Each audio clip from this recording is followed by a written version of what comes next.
Hi viewers, welcome to our channel. ప్రపంచ కుబేరుల్లో ఒకరైన Elon Musk ఇప్పుడు ట్రంప్కు షాక్ ఇవ్వడం జరిగింది. ఆయన ఇచ్చిన గవర్నమెంట్ పదవి ఏదైతే ఉందో దాని నుంచి కూడా రిజిగ్నేషన్ అయితే పెట్టేశారు. సో ఏం జరిగింది మాస్క్కి ట్రంప్కి మధ్య, వీళ్ళ మధ్య విభేదాలు రావడానికి కారణం ఏంటి? మొన్నటి వరకు సఖ్యతతో ఉన్నారు, మరి ఇప్పుడు ఎందుకు విడిపోయారు? సో అసలు ఏం జరుగుతుంది అమెరికాలో? సో ఇదే అంశం మీద డిస్కస్ చేయడానికి ప్రజెంట్ మనతో పాటు సీనియర్ జర్నలిస్ట్ అరవింద్ కొల్లి గారు ఉన్నారు. వారిని అడిగి తెలుసుకునే ప్రయత్నం అయితే చేద్దాం. సో నమస్కారం సార్.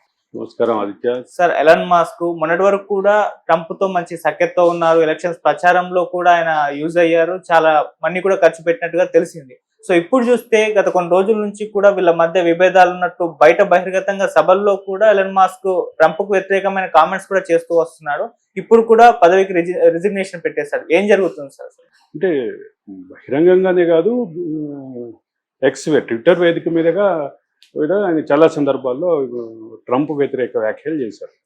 దాంతోపాటు ఆయన అనేక సందర్భాల్లో ట్రంప్ నిర్ణయాల పట్ల అసంతృప్తిని వ్యక్తం చేశారు. అంటే కొన్ని దేశాల నుంచి సుంకాలు వేయటం నుంచి మొదలు పెడితే పలు అంశాల మీద, పలు విధానపరమైన నిర్ణయాల మీద వ్యతిరేకత వ్యక్తం చేశారు. ఈ వ్యతిరేకత వ్యక్తం చేసే క్రమంలో ట్రంప్కి సంబంధించిన ఒక ముఖ్యమైన విషయం మాట్లాడారు. ట్రంప్ తీసుకున్నటువంటి నిర్ణయాలు కలెక్టివ్గా తీసుకుందాము అని చెప్పి పాలనకు ముందు చెప్పారు. ఇప్పుడు ట్రంప్ ఏకపక్షంగా వ్యవహరిస్తున్నారు అనేటటువంటి భావాన్ని మాత్రం గట్టిగా ఆయన ఈరోజు ఒక పత్రికకి ఇచ్చినటువంటి ఇంటర్వ్యూలో చూసాం. అయితే ఇక్కడ ఎవరు ఏం చేశారు, ఎవరు ఎటువైపు వెళ్తున్నారు, ఈ వాదనంతా పక్కన పెడదాం. ఒక ప్రాథమికమైన అంశం, అమెరికా ఫస్ట్ అనేది ఒక నినాదం, అమెరికా ఫస్ట్ అనేది ఒక వాదం. అమెరికా ఫస్ట్ అనేటటువంటి వాదనం నినాదం వెనుక ఒక రకమైనటువంటి ఈ పోలరైజేషన్ వెనుక ఒక క్లియర్ అభిప్రాయం ఉంది. తమ దేశమే ముఖ్యం అనుకునేటువంటి జాతీయవాద భావాన్ని పెంచాలి అనేటటువంటిది ఉద్దేశం. ఇక్కడ తమ దేశాన్ని ముఖ్యంగా అనుకోవాలంటే తమ దేశానికి ఉపయోగపడేలాగా నిర్ణయాలు ఉండాలి. ఇతర దేశాలని కిల్ చేసేలాగా ఉండకూడదు. ఇతర దేశాలను కిల్ చేయటం కంటే కూడా తమ దేశానికి ఉపయోగపడేలాగా నిర్ణయాలు ఉండాలి అనేది ఒక చర్చ అయితే విస్తృతంగా ఉంది. ఇక అదే సందర్భంలో ప్రపంచవ్యాప్తంగా మీరు అన్నట్టుగా ఏదైతే విస్తృతంగా ట్రంప్కి పెరుగుతున్నటువంటి వ్యతిరేకతను ప్రామాణికంగా తీసుకుంటే, ట్రంప్ భారత్ పాకిస్తాన్ యుద్ధం ఆపరేషన్ సింధు సందర్భంగా కూడా నేనే ఆపించాను అని చెప్పడం ఎంత వివాదాస్పదమైందో, ప్రపంచవ్యాప్తంగా ఎంత పలుచనయ్యాడో అనేది గమనించాలి.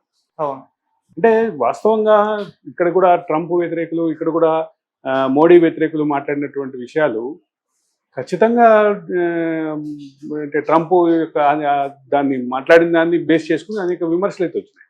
కానీ చివరికి అంటే అతి తక్కువ కాలంలో 2-3 రోజుల్లోనే నేను కాదు చేసింది, వాళ్లే ద్వైపాక్షికంగా పరిష్కరించుకున్నారు అని చెప్పేటటువంటి పరిస్థితి చేశారు. నిజంగా ఆ రకమైనటువంటి పరిస్థితి ఉన్నప్పటికీ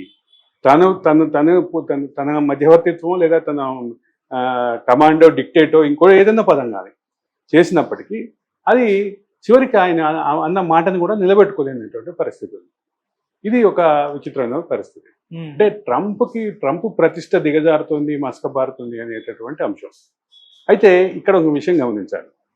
ట్రంప్ గెలుపులో ఎలన్ మస్క్ పాత్ర ఎవరికైనా క్లియర్గా అర్థమవుతుంది. అంటే సోషల్ మీడియా ద్వారా మనసులని ప్రభావితం చేసే ఓటు వేసేవాటి ఓటర్లని ప్రభావితం చేసేటటువంటి ప్రక్రియ సుమారుగా గత 15-20 సంవత్సరాలుగా ప్రపంచవ్యాప్తంగా చాలా కీలకమైనటువంటి పాత్ర పోషిస్తోంది.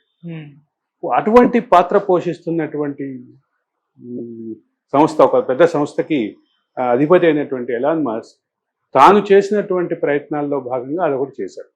ఎక్కడ దాపరికమే లేదు.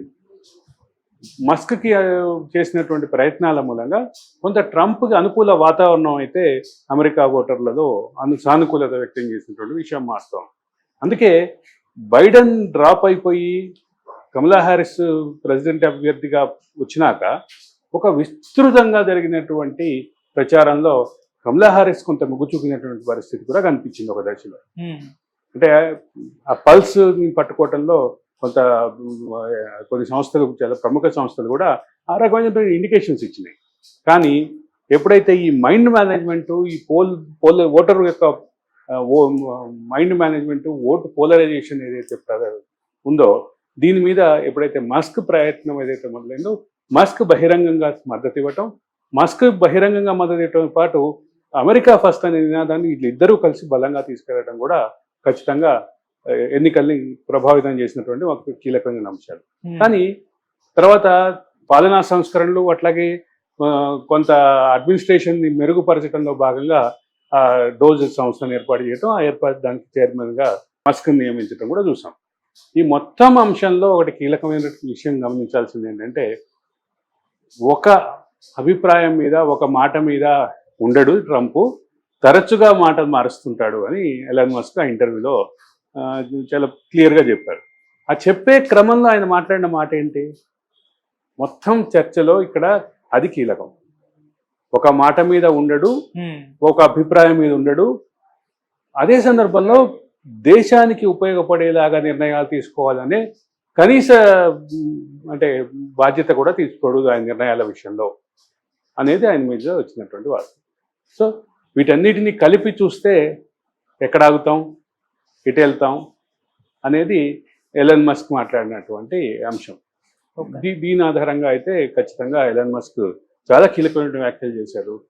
ఎలన్ మస్క్ చేసినటువంటి వ్యాఖ్యలతో పాటు వెళ్ళిపోయే క్రమంలో, బయటకు వెళ్ళిపోయే క్రమంలో ఆయన ట్రంప్కి థ్యాంక్స్ చెప్పి ఐ కాంట్ కంటిన్యూ అని కూడా అభిప్రాయం వ్యక్తం చేశారు. ఇది ఒక కీలకమైన అంశం. దీన్ని బేస్ చేసుకుని ఆలోచిస్తే ట్రంప్ యొక్క వైఖరి, ఆలోచన విధానం, వ్యవహార శైలి, వీటన్నిటి పట్ల ఎలాన్ మస్క్కు ఉన్నటువంటి అభ్యంతరాలు, ఎలాన్ మస్క్కు ఉన్నటువంటి అసంతృప్తి క్లియర్గా చెప్పినట్టుగానే భావించాలి. ఓకే, ఇక మీరన్నట్లుగా ప్రపంచవ్యాప్తంగా ట్రంప్ వ్యతిరేకత పెరుగుతోంది, ఎలాన్ మస్క్ కూడా అందులో కలిశాడు అనేటటువంటి భావాన్ని సింపుల్గా తీసేయలేం. ఎలాన్ మస్క్ ప్రభావాన్ని ఖచ్చితంగా తీసేయలేం. మొత్తం విస్తృతంగా ఆలోచిస్తే మాత్రం మామూలుగానే ట్రంప్ మీద వ్యతిరేకత పెరుగుతున్న విషయం వాస్తవం. అదే సందర్భంలో అమెరికాలో కూడా ట్రంప్ మీద వ్యతిరేకత పెరుగుతున్నటువంటి విషయం వాస్తవం. వీటితో పాటు ప్రపంచవ్యాప్తంగా వస్తున్నటువంటి పలు ట్రెండ్స్కి అనుగుణంగా దాంట్లో ఎలాన్ మస్క్ కూడా కలవటం, ట్రంప్ వ్యతిరేకత అనేది పెరగటానికి, ట్రంప్ వ్యతిరేకతలో ఉన్నటువంటి ఆ భావం ఏదైతే ఉందో అది ఇంకా బూస్ట్ అవ్వడానికి ఖచ్చితంగా ఎలాన్ మస్క్ నిర్ణయంతో అది బూస్ట్ అవుతుందని చెప్పక తప్పదు. ఆదిత్య సార్, దీన్ని డ్యామేజ్ ఏమన్నా ట్రంప్ కు ఉంటుందంటారంటే ఎలాన్ మస్క్ యాక్చువల్గా ఇంకో 4 సంవత్సరాల వరకు ట్రంప్ అధికారంలో ఉంటారు. అధికారంలో ఉన్న క్రమంలో ఆయన మీద ఎక్కడ ఇంపీచ్మెంట్ పెట్టడం, అవిశ్వాసం తీర్మానం పెట్టడం అవన్నీ ప్రాక్టికల్గా సాధ్యమయ్యేవి కాదు. ప్రాక్టికల్గా సాధ్యమయ్యేంత వ్యతిరేకత పెరుగుతుందా, పెరిగితే ఏం జరుగుతుంది అనేది అమెరికా ప్రజలు, అమెరికా రాజ్యాంగం ఏం చెప్తుంది అనేది ఒకసారి చూడాలి. అంటే ఇక్కడ ప్రధానమైన అంశం ఏంటి, ట్రంప్కు వ్యతిరేకత ఇంటా బయట పెరుగుతోంది అనేది వాస్తవం. ఇంట పెరుగుతున్న వ్యతిరేకతని మరింత బూస్ట్ చేసేలాగా ఎలన్ మస్క్ నిర్ణయం ఉంది అని చెప్పడం వాస్తవం. వీటి ఆధారంగా మాత్రం ఖచ్చితంగా ఎలన్ మస్క్ నిర్ణయంతో ట్రంప్ వ్యతిరేక శిబిరానికి కాస్త ఊపు వచ్చింది అని చెప్పక తప్పదు. అంటే వెంటనే ట్రంప్ దిగిపోతాడా అంటే అది దానికి ప్రాక్టికల్గా సాధ్యాసాధ్యాలు వేరే.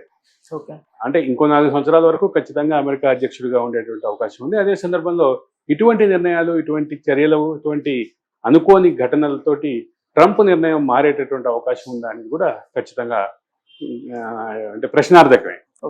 ఆ ప్రశ్నార్థకానికి సమాధానం ట్రంప్ వ్యవహార శైలే చెప్పాలి. సార్, అప్పటి వరకు అన్ని మేనేజ్ చేసుకోవచ్చేమో, అంటే ట్రంప్ మళ్ళీ మాస్క్ దగ్గర తీసుకోవడం, వ్యతిరేకత పెరగదా? 4 సంవత్సరాల వరకు ట్రంప్కి వెళ్ళలేదు. అయితే ఒకటి ఇక్కడ ఇంకో విషయం కూడా ఉంది, ట్రంప్ మరోసారి దేశాధ్యక్షుడు అయ్యే అవకాశం లేదు. రెండోసారి 2 టర్మ్సే అమెరికా రాజ్యాంగం ప్రకారం 2 టర్మ్స్ మాత్రమే ఉండేటటువంటి అవకాశం ఉంది. కాబట్టి ట్రంప్కి ఎన్నికల్లో పోటీ చేసే అవకాశం అయితే లేదు.